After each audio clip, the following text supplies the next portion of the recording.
Hello বন্ধুরা, আসসালামু আলাইকুম। সবাই কেমন আছেন? তো রাত বাজে একটা, এই যে দেখেন আমার ফুচকা খেতে মন চাইতেছে।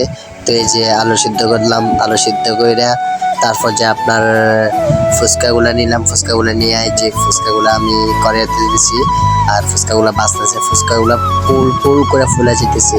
আমার দেখতে যে ভালো লাগতেছে, আমি নিজে বাজতেছি। তো বন্ধুরা এই যে দেখতেছেন এখনো বাজতেছি, খুব ভালো লাগতেছে নিজের কাছে। সারাদিন ড্রাইভিং করে আইসা এই যে এখন ফুচকা বাজতেছি, নিজে ফুচকা বানাই নিজে খাইতেছি। বাজার থেকে হাজার গুণে ভালো। তো এই যে দেখেন আমার পায়ে ফুচকা বাজার দিকে শেষের দিকে। তো এই যে খুব ভালো লাগতেছে, এই যে ফুচকাগুলো মারতেছি, এইগুলা আস্তে আস্তে ফুলতেছে, নিজের কাছে অনেক ভালো লাগতেছে। এই যে দেখেন আলু ভর্তা, টক, তারপর আপনার পেঁয়াজ, কাঁচামরিচ, এগুলো আমার ওয়াইফে কুচি কুচি করে কাটছে। তো এই যে দেখেন টক ঝাল, এই যে আলু ভর্তাগুলা এই যে আমি পিছু পিছু পিছু পিছু কইরা এগুলো বলতেছি, আর সাথে দিছি কয়েকটা শুকনো মরিচ, ভাজা করা শুকনো মরিচ।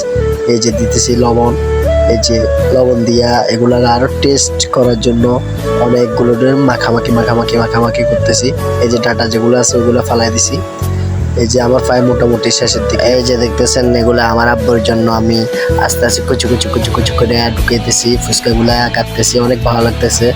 তো এই যে এগুলো আমার আব্বুর জন্য রেডি করতেছি, প্রায় 2টা 3টা 4টা আস্তে আস্তে রেডি করতে করতে ফাইনালি সবগুলা রেডি করে ফেলছি আমার আব্বুর জন্য। এই যে এগুলো আমার খাওয়ার